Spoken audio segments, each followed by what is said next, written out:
You're listening to the 40 Thrive Podcast, the show created for women 40 and beyond, ready to shake things up. And now, your host, Jackie McDougall. Welcome back to another episode of 40 Thrive. I gotta ask you, have you ever been going through something in your life, maybe a major challenge, and someone unexpectedly reached out to you at just the right time and connected you with help and support? That exact thing happened to me last summer. Jennifer Tracy, who you may remember from 40 Thrive episode 25, she was the host of the MILF podcast. At a time when things were extremely difficult for my family, she connected me with Dr. Paria Hassouri, a pediatrician, mother of three, and transgender rights activist. At the time, my family was going through our own transition when one of our children came out as transgender. Paria and her family were a little bit ahead of us and going through a transition of their own with their daughter. Since then, she has written and released Found in Transition, a mother's evolution during her child's gender change. Now, while you may not be familiar with transgender children or transgender issues and challenges and any of that, her story is universal to any mom, really any human, who at one time believed that life would look one way until a bomb is completely dropped on her, one that she struggles to even acknowledge at first. Through Paria's story, you can feel her slowly begin to grow and find acceptance and express the unconditional love that was always within her. But it wasn't pretty and it wasn't easy.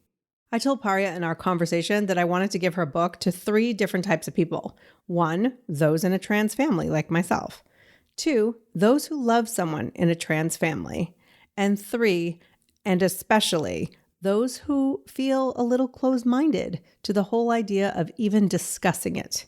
So basically, I think anyone could benefit from this book. If there's anything we could use more of in the world right now, it's acceptance and understanding. By the way, you can get Found in Transition absolutely free with a trial of Audible. Your free 30-day trial comes with 1 credit, good for any premium selection titles you like of audiobooks, yours to keep. You actually get 2 credits if you're already a Prime member. You also get the Audible Plus catalog of podcasts, audiobooks, guided wellness, and Audible originals. Listen all you want, no credits needed. And point number 3, which is actually my favorite, a friendly email reminder before your trial ends. How many times have you done a free trial and then you end up paying for the thing that you don't even want because you forgot to cancel it?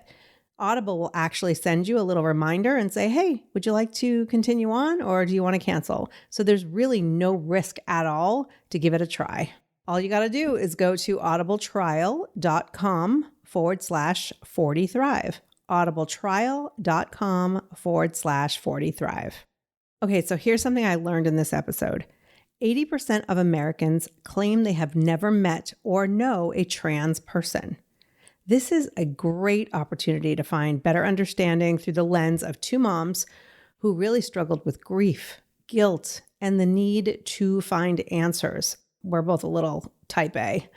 And how we both found the greatest personal transformation of our lives as women and moms. I will also be linking in the show notes to some resources. If you or someone you know wants to learn more, those links would be a great first start. I can't say enough about the people over the past year or so who went above and beyond to help us, my family, our friends, therapists, doctors, support groups, PFLAG. There is so much support out there. If you can't find it, email me at hello@40thrive. I will help. And real quick before we get started, a quick shout out to our featured 40 Thrive review. This one was on Apple Podcasts. Poco writes, I'm new to this world of podcasts and I'm so glad I found you. As a 44 going on 45-year-old woman, it's so nice to find a group of like-minded ladies that inspire, motivate, and mostly help us midlifers navigate mid-age living. 40s have hit me hard. Thank you, and I would love to hear talks about childless women by choice or not, or related non-mothers chats. Thank you so much, Poco. I really appreciate the feedback. And while 40 Thrive is not a podcast just for moms, the discussion around being child-free by choice or not is a topic I've always planned to discuss. I'll get it on the calendar soon, so stay tuned. Share your thoughts on 40 Thrive on your favorite podcast app, and you could be featured in an upcoming episode. I am so grateful. Thank you. Now, back to today's show. Here's my conversation with Dr. Paria Hassouri. Paria, welcome to 40 Thrive. Thank you for having me. I'm really excited to be here, especially because I listen to your show a lot. So, thank you. So you were already writing about running and other things and parenting. When was it during your process that you were like, I need to write about this? So before she came out, I was writing and blogging, and that had sort of become my way of self-expression. Yeah. And then when she came out, I lost my voice completely for a while. And in that period where I lost my sort of writing voice, it also felt like I was losing myself. But it was so hard for me to think about writing about anything else because that was all that was on my mind while she was transitioning. And so I think I initially started thinking, okay, I'm just going to start writing about it a little bit privately, just so I have it for myself and so that I sort of remember it as it's happening. And then I think there was this time where I just had this incident and I wrote a piece in Washington Post about it, about how I wondered if the way she would smell would change. And I wrote that just a few lines and realized that those few lines could be really impactful because it was sort of something that all mothers, I thought, could connect to and relate. So I think it was a combination of starting to write for myself and realizing that some of what I was writing down could potentially be really powerful, and her being willing to have her story shared as well, that got me writing about it. And I think also at one point felt like I could see myself telling our story in a way that would have universal appeal. Yes. And not just be a story that applies to families who are dealing with trans children. And so I thought, if I can write something that's a universally appealing story of a family, then more people read it and more people will be exposed to what this is like. And that will just help open people's minds and eyes, I think. Absolutely. Like, my stomach hurt for you at certain times. And I just applaud you for getting so vulnerable, because when things kind of go off the rails, or we're raising kids, so I have 3 kids as well. I'm just going to break it down like this. I am also a control freak. Yes. so I think there's I knew that. Yeah. There's a listening to your show. Really? Yeah. There's a universal message. I guess I'm not hiding it. My husband would agree. There's a universal message in this book that we as type A women, I mean, you're a doctor, like you are raising 3 kids and a doctor, and you're doing 95% of the work. And part of that, I was like, me too, same, like some of the stuff you were saying. And Halloween comes and you've got costumes and you handle the holidays and you, whatever it is that you do. And then something happens in your family. And this is what people can relate to. Something happens in your family that goes off script. Yes. Like off script in a way that is mind blowing. I never saw this coming. I don't know what to do. This is way beyond what I can actually comprehend and deal with. And the fact that you, in hindsight, go back to that space, thank you. First of all, thank you. Because it's so easy. Like, you read a book sometimes that they're already in the space of healing. They really can't relate to where they were back then. And it was like, and I've even done it like with my breast cancer scare and my genetic stuff. If I write it in hindsight, it's with today's knowledge and today's healing. You didn't do that. I don't know how you did it, but it feels like you went right back. How did you do that? Well, I think a lot of it, I looked back, and I'm not somebody who journals regularly, but for whatever, I've gone through periods in my life when I'm on a journaling kick. And I would say those periods are at most 10% of my life, but I was on a journaling kick during that phase. Makes sense. And so I would go back and read my journals. A lot of it, I felt like I sort of wrote as it was still happening and fresh. And I also take a lot of pictures. So I would look, I have so many pictures in my iPhone where I caught her. There's one picture in the book where she's laying in a bed, or so many pictures of different things that would remind me. And then because it's on an iPhone, you also have the date. Yes. But I think the journaling, the pictures, I started the book before where the book ends. Sort of doing some free writing. It was just happening while it's very fresh. I actually want to go back to one thing you said, which was that you want to give this to 3 types of people. And then the last one was to everyone, kind of, to people who don't know or aren't exposed or aren't maybe as open-minded. And there's a statistic that up to 80% of Americans have never met a trans person or don't know a trans person. And so that's sort of the goal in writing this, or in me putting pictures of my family and being open about it, is that now, even if you don't personally know me, if you read my book, you now know a trans person and a trans family. And so maybe the next time there's an election or there's a trans healthcare right that's trying to be taken away or something, even if we haven't personally met, you're no longer in that 80% of Americans who haven't really been exposed to a trans family, because I think I really expose our family in this book. Yeah, for sure. But I also think my child, who, if anyone's been listening to this podcast, I don't necessarily address it. And so this is a new revelation. Right. But he identifies as a boy, not a trans boy. He's like, I don't want to go to parades. I don't want to and that's the difference. Not everybody wants to show up in the same way. And so you may have, that 80% may have actually met a trans person. Right. You just don't know. Absolutely. They just don't know it. Absolutely. They just don't know it. And I think that is something I thought about a lot in telling our story, because she is still, under 18. So I'm telling her story now. And right now she's okay with everything. And maybe there will be a day when she doesn't, want everything out there.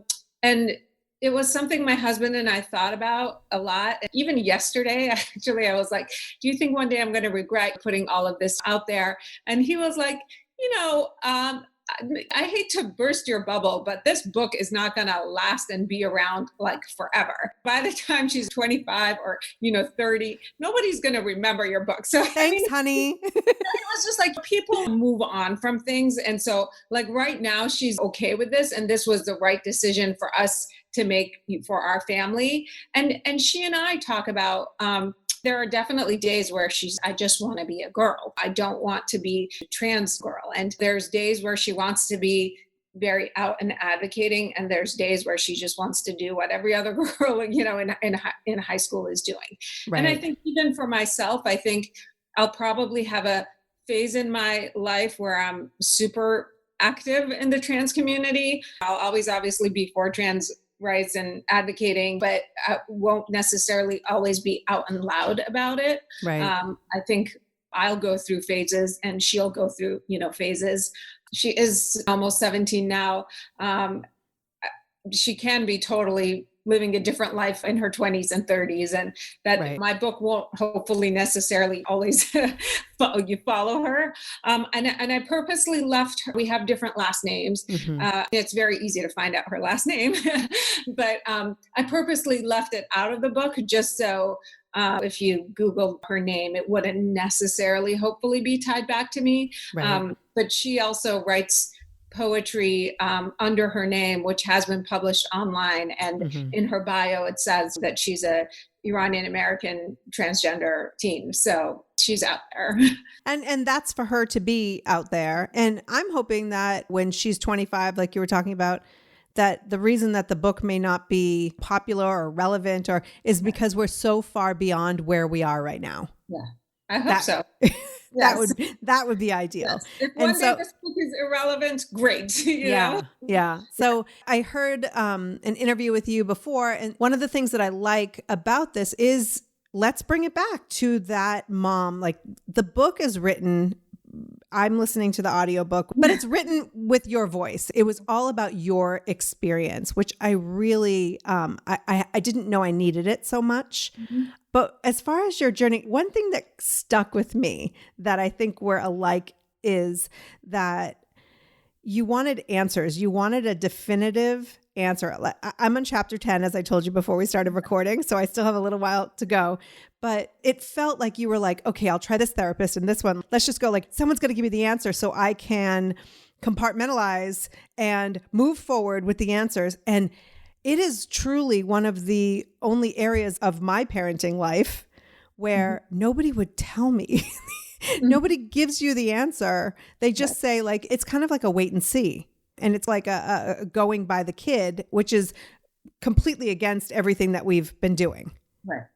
So it is so hard to, yes, I wanted somebody to be like, especially early on with those first couple of therapists, just tell me if my child is trans or not. And they would say, this is what your child is telling you today. So you need to listen and support the child in front of you. And of course, at this point that they're telling me this, we're still just in the social transition type behaviors. We were not talking about medical transition yet. So they were like, let your child dress how they want, call your child by the name and pronouns that they want. Just sit with your child and be with the child in front of you today. And I think that's so hard.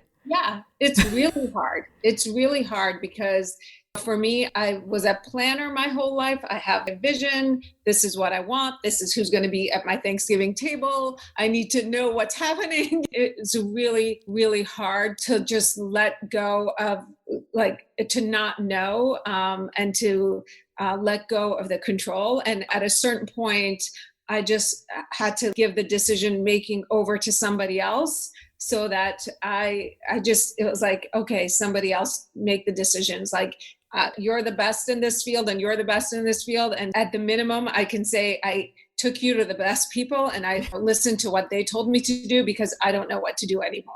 And that's how I felt too. Is like, just tell me what to do. And nobody in the beginning of these stages is willing to do that because there's a journey that you have to go through. And especially when you're parenting, it sounds like Ava was as spirited as my kid.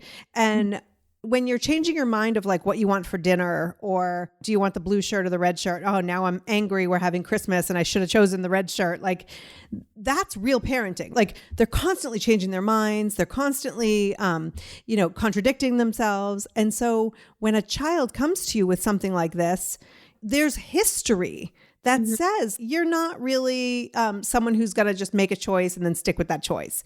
So that's extremely difficult because we're being taught as parents to let them lead. Yes. And you're like, they can't lead. We tried to have them pick what was for dinner Thursday night and they changed their mind 5 times. And so how did you reconcile knowing that your child was eccentric and opinionated, maybe changed her mind all the time, but now she's saying this particular thing?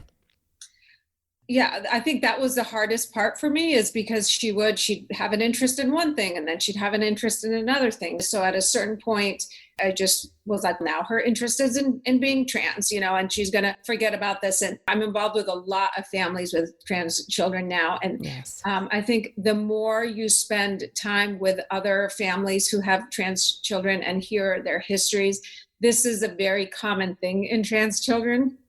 Where they are first, they're interested in one thing and then there's an interest in another thing. And there's like a search for somewhere and something to cling to and belong to, and a changing of mind and jumping from one thing to another thing in a different way than other kids change their minds, I think. And for me, I started to realize for her, kind of the constant changing of interest was really just like looking for something that fit. And I think her version of jumping from one thing to another thing was way more extreme than most other children's. And then I hear about this a lot in other trans kids as well, is that when they get involved with something and interested in something, it goes to like an extreme right away. And then a few months later, it's something else. And that's probably all part of this search for something to like cling and identify with. Right. I guess to answer your question, I think it was really for us, ultimately what made the difference was, one, hearing other parents who've had the similar experiences, and then also her therapist. There was something about her last therapist, who is still her therapist now, to and a half, 3 years later, is that as soon as I met him, I just felt like he's going to know, and I'm, going to trust him, and he's going to lead us sort of to the right place. And I just decided that I needed to surrender and listen to somebody else, and that I couldn't figure this out. I think I surrendered to, I'm not going to figure this out. I'm going to let somebody else figure this out. And I was probably just exhausted at that point, too desperate. And also, by the time we ended up with the third therapist, I was again scared because I'd recently had another call from a school counselor saying that she was having suicidal thoughts again. So I think it was a combination of all those things that sort of told me I'm just going to surrender to this, and let other people tell me what to do. It's amazing what happens when you do surrender to it. And what is this whole journey taught you about yourself? There's been no experience in my life that has transformed me as a person this much. It's taught me that if I just open my mind and take things day by day, that the amount that I can change and grow and expand is really limitless. Yes. It has taught me that our capacity to evolve is beyond what we can imagine. Because I start out in the book saying, like, my greatest wish was that one day I would look at her and see my daughter, and I didn't think that day would ever come. Yeah. And it came, and it probably took about a year or a year and a half. And that's really not that long in the scheme of how long I've known her. And I thought that I would always look at her as my daughter who used to be my son, but is now my trans daughter. And I absolutely look at her and I see my daughter. So to me, that you can evolve that much, I think that's just incredible. I agree. I will admit, like, the grief was deep. It was deep. And so I guess letting go of what you thought life would look like. And this is the part that I think is so universal. I talk to people who haven't been able to have children for whatever reason, or lost a spouse unexpectedly, or got a divorce because the person was living a double life. Like, I've heard many, many stories of people who are no longer living the life they imagined, and it's really hard. On the flip side, it is unbelievable. Some of these people, women I've seen, who are living a life much greater than they could have imagined. Right. The one that they did before, that they envisioned, and that they're so much happier now. And beyond the grief and devastation for a while, like not understanding. Especially you have to dig for a little bit of education out there, or to find people. We're lucky we live in Los Angeles, and there are people and resources for us. But I can't even imagine living in a small town in the middle of the country and going through this. And so I am amazed every day at the capacity that my son has to be himself, and to, the level of happiness. And I could see in Ava. So I did go over to because we're already follow each other on Instagram. So I went back to 2017 to look at the posts, that kind of corresponded with the book, and it was like spot on. But I also went over to her page and into your family photos, and what a beautiful young girl. Like, she's happy. And it's from the inside out. And I feel that same way with my son. Yeah. And I have a little bit of, and I'm working through this, but some shame and some guilt. If you knew that there was a person in your life who was not living the way that they believed they could and should, and you were contributing to them hiding who they truly are, and then you find out later, oh, wow, I could have been different, and you could have started to shine sooner. I know for me, I have bouts of guilt, and I know you're a pediatrician.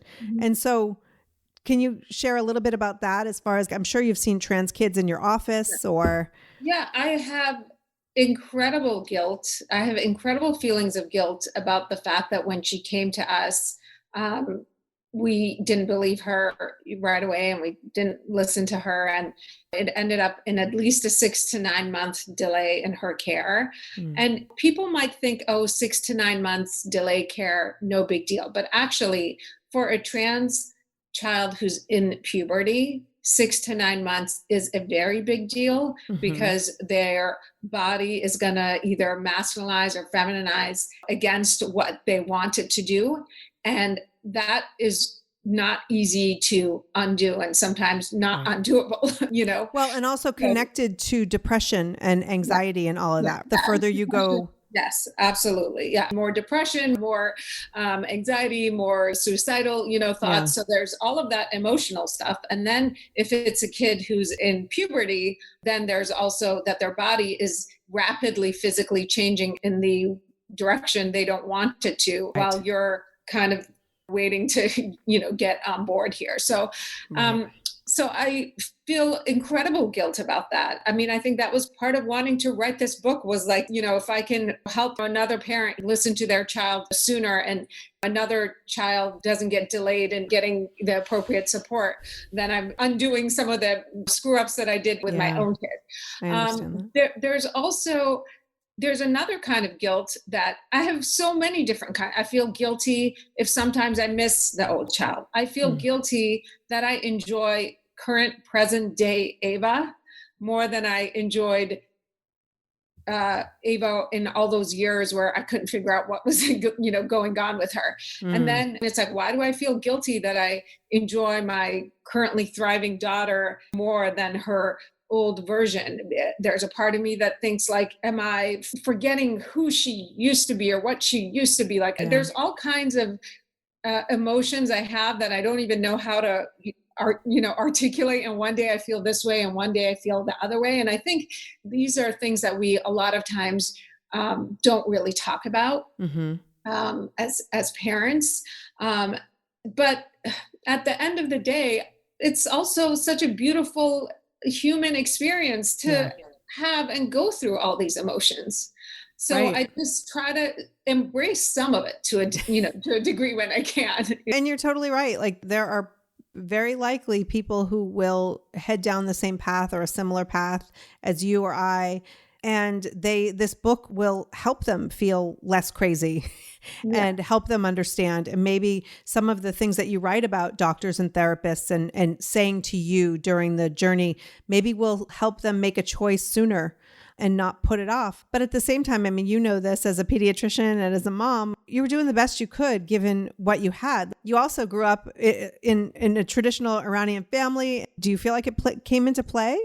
I had concerns culturally in terms of initially, like, how would my parents handle this, which ended up not really being an issue, but I was concerned about not so much my parents, but then what will my parents' friends say to my parents, and will that bother my parents? And then there was like a certain point, and I'm like, why am I more worried about what my mom's friends are gonna say to my mom and how that's going to impact my mother than I'm worried about my own kid? Like, my mom is she's 70. She can just defend herself and she's lived her life. She can defend it or not defend it, or she can handle. Why am I worried about what's my mom going to say to people more than I'm worried about my own kid? I also at times, and this was in my denial phase, was more worried about my other children. And how is this going to impact my other children? Like, other kids at school are going to come up to my oldest Arman and say something. And how's that going to impact his high school experience to have his sibling like transitioning while he's in high school? Like, at a point worrying more about him than Ava, who was the one actually transitioning. Because I was in, denial, grief, all those things at that point. and bouncing back and forth between all of those. Yeah. But isn't it amazing, though, that I don't know if you had the same experience, but so I have 3 boys now, and my other 2 sons were like, yeah, all right, we got it. Yeah. My kids were the same way. Yeah. Never missed a beat. Nope. And I thought it was cute. Actually, I'm in chapter 10 when your daughter says, does Ava have her period?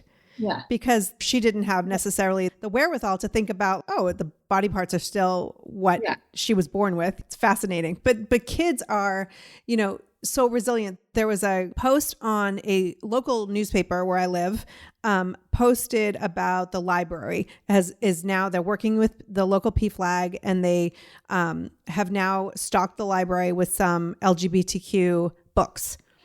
And I often, as I do, when I look at something online, I usually go, don't read the comments, don't read the comments. But of course I read the comments. Yeah. And most people were supportive, but few people are like, oh my gosh, I should be able to tell my kid, teach my kid, those books shouldn't be there. And then I tell myself, don't comment, don't comment, don't comment. But I did. And I said, your kids shouldn't go to school then, or play sports or do activities because they may be around an LGBTQ kid. Like, they're here to stay. Nobody's going anywhere. And this is no agenda. There's no political, like this show, if you've listened to the 70 something episodes, I don't want to talk about politics. This is not about politics. This is about human rights and being respectful and kind and just really watching out for each other. And so what kind of response have you gotten from your community, from the people around you? Fortunately, we live in LA. So, most of the response has been pretty positive, but I just had an article that came out in the New York Times and I kind of initially looked through the comments and there were some positive comments and then there were some terrible comments. And I just decided I'm just not going to read the comments because that article is just a simple, like positive article. Right. And I'm like, that this article could bring out so much hatred in someone is just crazy to me. Yes. So I feel like in an anonymous platform, people suddenly feel very comfortable like spewing hate. So I try not to read comments as much as I can anymore, basically. It's funny because somebody emailed me today through my website saying, I just wanted to let you know that I read through the comments on the New York Times piece and I tried to go through and answer and negate all the negative ones. And then I just got tired, but you're doing great work. And I was like, thank you so much. But really, you don't need to, do that. I'm not even reading the comments, but thank you. Right. I mean, I think where I live, fortunately, I have really open-minded, fantastic friends that I was never even an issue. I was never worried about my friends. I was, for the most part, not worried too much about family. I was a little bit worried about my parents, and that ended up being okay. I think in the school, for the most part, the response has been okay, but there's probably been some families at school who haven't been thrilled about certain things. Nobody says anything directly to me.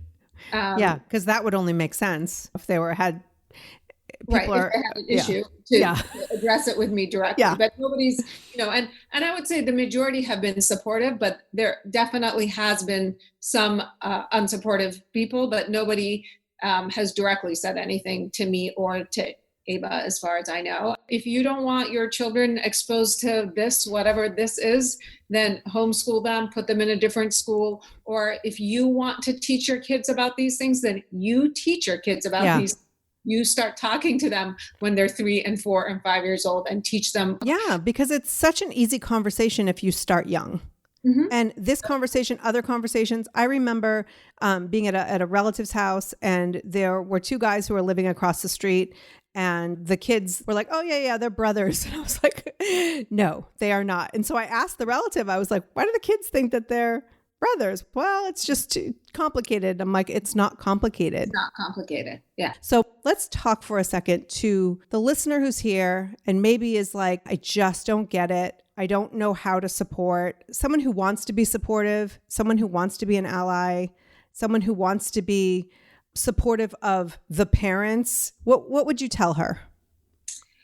If somebody says, I just don't get it, I would say, read some, books, read some articles, read stories by trans people themselves, and see what they've been feeling and what their, experience has been. And especially if you're a parent, talk to your children about it, especially if you have any sort of, I would say like middle school or above kids, they probably know everything. And so you could have a conversation with your kids, about gender and what do they know what gender is? Do they know the difference between gender and sex? And see what your children say.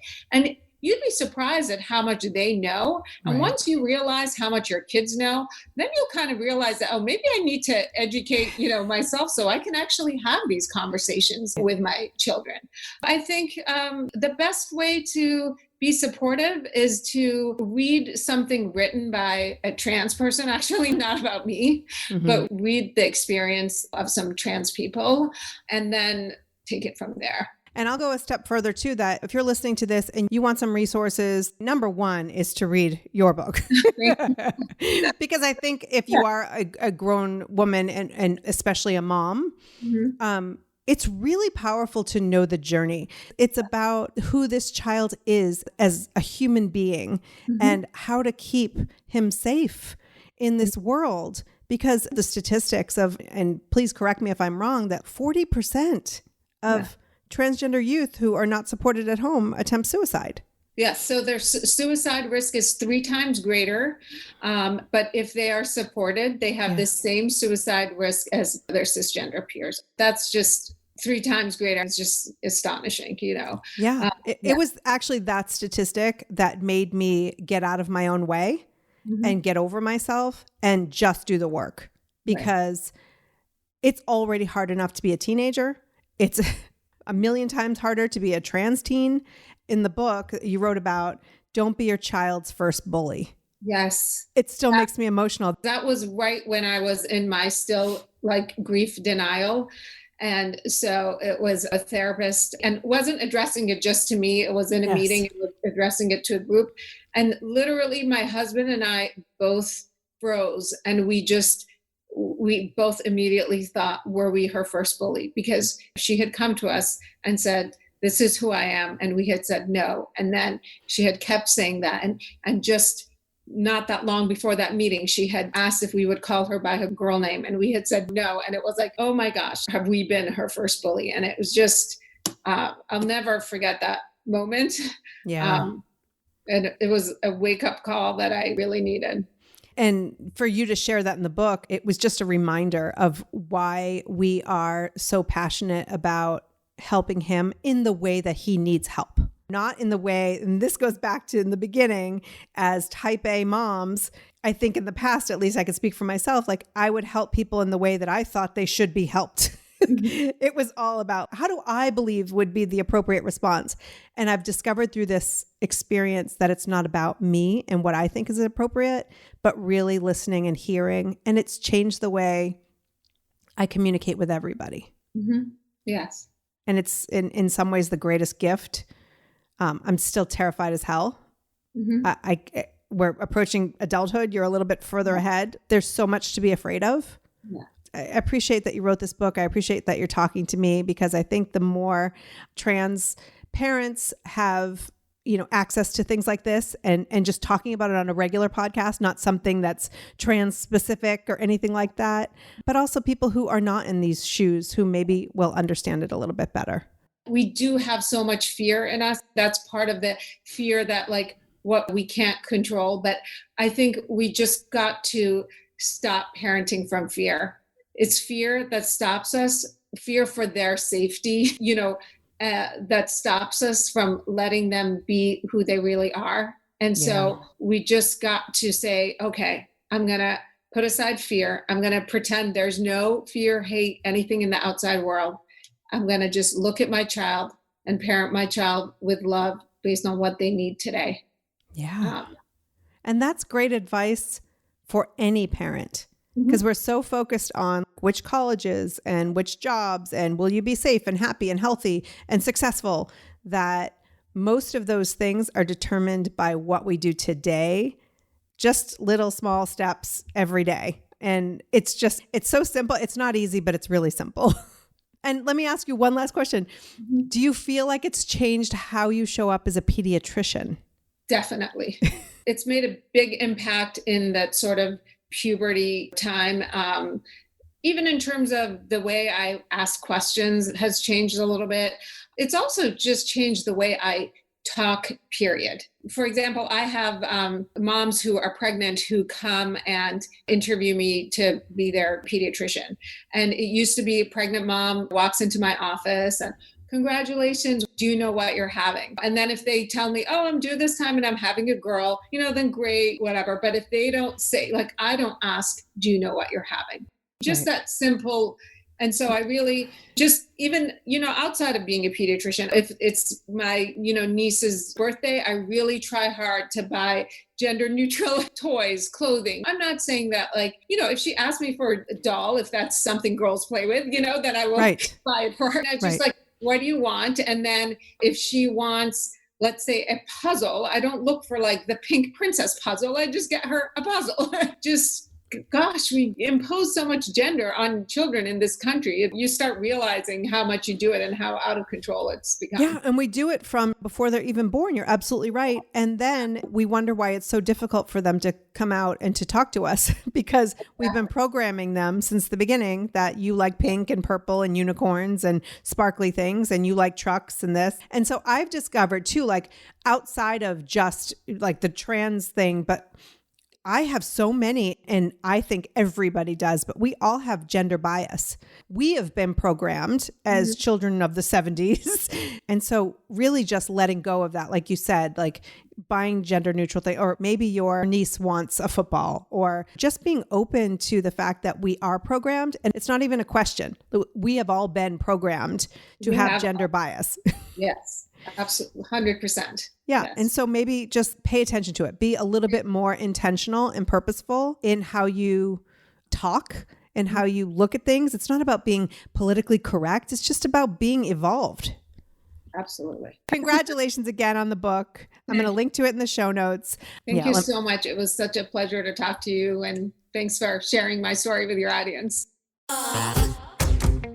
Thank you so much, Paria. And thank you so much for listening. Do not forget to hit that subscribe button if you haven't already. Share this podcast with a friend. Understanding, acceptance, connection. It's what we're all about here at 40 Thrive. And I hope you learned a few things on this episode. I know I did. Until next time, take care and keep thriving.